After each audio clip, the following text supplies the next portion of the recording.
네, 어제 저희가 영상을 길게 소개해드렸죠. 김동철 의원과 이장우 의원, 광주와 대전의 지역구를 둔 두 의원, 여야 의원들의 격돌이 있었는데요. 관련된 얘기 저희가 조금 더 나눠보겠습니다. 자, 오늘 이제 국회 본회의가 열렸는데요. 이동영 차장께 좀 질문 드리겠습니다. 두 분 다 이제 출석한 거죠? 그렇습니다. 그 김동철 의원이 어제 그 대전 시민들을 향해서 왜 이장우 의원 같은 사람을 뽑았느냐라는 듯한 뉘앙스의 발언을 여과 없이 쏟아내서 많은 비판을 받았는데요. 오늘 국회 본회의장에도 예상대로 출석을 했습니다. 그래서 상대당인 죄송합니다. 그 최경환 의원하고도 악수하는 장면이 연출이 됐고요. 네. 그리고 안철수 대표나 이런 자당 소속 의원들하고도 대책을 논의하는 그런 장면까지 국회 네. 본회의장에서 포착이 됐습니다. 방금 전에 전광판 보니까 두 의원 모두 출석해서 했습니다. 두 의원 이제 뭐 화해해야 되는 거겠는데 본회의장에서 만났을 때 과연 어떤 표정과 어떤 인사해야 할지 궁금합니다. 일단 새누리당에서는 윤리위 제소하겠다 그러는데요. 박성원 부국장께 좀 질문 드릴게요. 어제 보셨고 개탄을 해주셨습니다만 이 윤리위 제소하게 되면 처리를 밟아야 될 것 같은데 그냥 넘어가기 쉽지 않다는 분위기가 새누리당에서 감지되고 있네요. 그렇긴 한데요. 네. 우리가 지난 19대 국회를 돌아보면 네. 39명의 의원이 윤리위에 제소됐지만 네. 그중에 사실은 그 징계 처분을 받은 사람은 한 명도 없습니다. 아시다시피. 그리고 네. 또 일종의 그 막말 유형으로만 따지면 네. 막말로 논란을 빚은 의원이 한 70여 명이 되는데 네. 그중에 한 명도 사실은 어떤 윤리위 제소는 물론이거니와 네. 어떤 제재를 받은 의원이 아무도 없습니다. 네. 이렇게 볼 때 저는 새누리당이 과연 끝까지 정말 제소를 할까? 이거 자체도 지금 분위기가 내부적으로 보면 정진석 원내대표는 당 차원에서 제소를 과연 할 것 같지 않은 분위기가 오히려 높고 이장우 의원은 이거로 안 된다, 이 사과로 안 된다, 제소를 해야 된다고 하지만 네. 아마 당 차원의 결정에서는 이것이 제소로 이어지지 않을 가능성이 상당히 있기 때문에 좀 네. 두고 봐야 될 것 같습니다. 자, 실제로요, 저희 어제 이런 말씀 드렸었잖아요. 내가 만약에 김동철 의원이나 이장우 의원의 지역구의 유권자라면 내가 내 지역에서 당선된 이 의원을 어떻게 생각할까? 결국 지역 유권자들의 생각이 굉장히 중요할 것 같은데요. 저희가 그래서 그 현장을 가봤습니다. 대전 시민에게 여쭤봤거든요. 실제 그 지역구를 찾았습니다. 뭐라고 말씀하실까요? 들어보겠습니다. 아유, 어째 대전 시민이 저런 사람을 국회의원으로 뽑아놨나? 의원 여러분, 다음 총선에서 대전 시민은 저런 사람 좀 제발 뽑지 말아주세요. 대전 시민한테 물어봐. 이장우원이 잘했나? 대전 시민한테 물어봐. 이장우원이 잘했는지 대전 시민한테 물어봅시다. 뽑아서 보낸 국회의원인데 어떻게 자기가 감히 제발 저런 사람 국회의원 보지 말고 그런 말을 할 수는 없잖아요. 사퇴하고 자기 동네 가서 제식하면서 와야 한다고.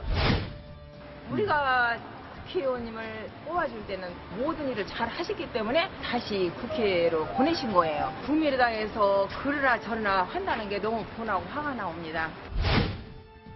대전 시민까지 욕을 하면서 이렇게 하는 것은 그 사람 그 자질이 제19세에서 애기라 봐야 돼. 시민들이나 국민들의 눈에서 못 견딜 정도로.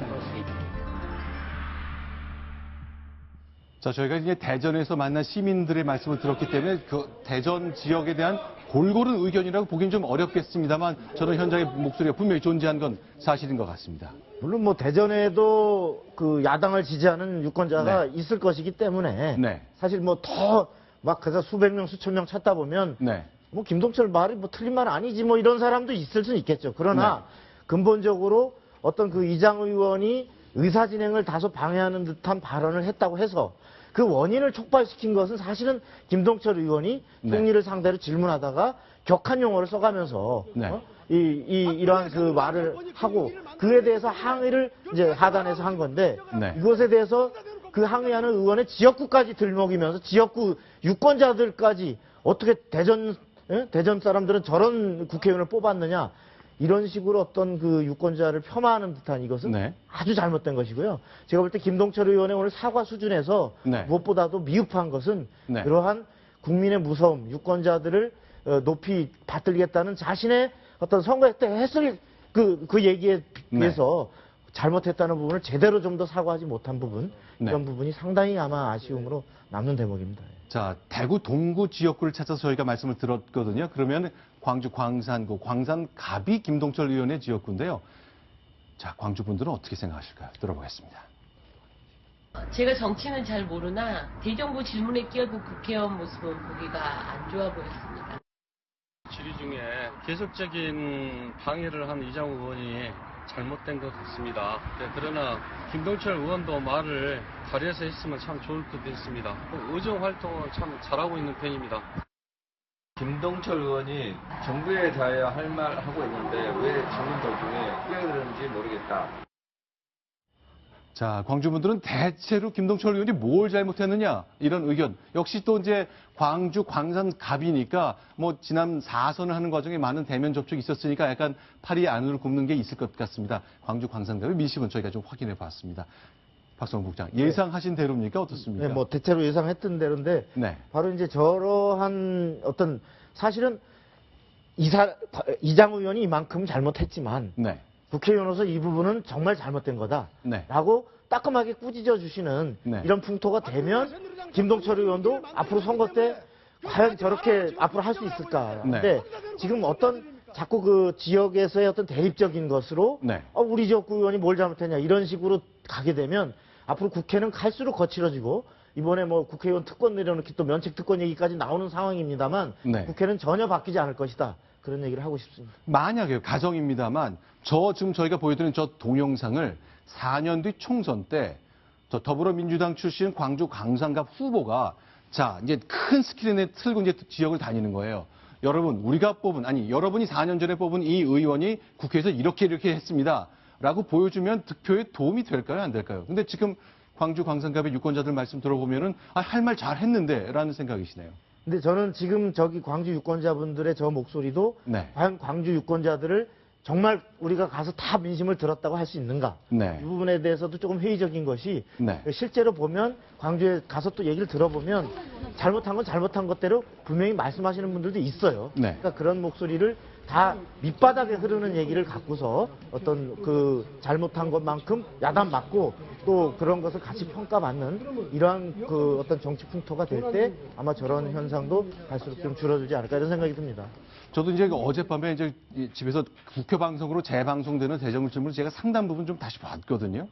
그런데 이제 의원들은 이제 성의껏 준비해서 많은 질문을 던지는데 국무총리가 전 국정의 영역을 답하다 보니까 답을 정확하게 하기 어려운 대본이 굉장히 많아서 좀 평범한 평론적인 답을 한 경우가 의원들이 좀 많이 화가 난 듯한 인상을 좀 받긴 받았습니다.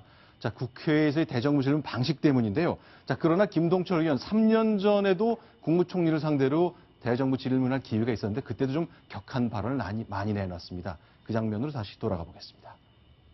저는 이명박 대통령은 대한민국 헌정 역사상 가장 나쁜 대통령이다.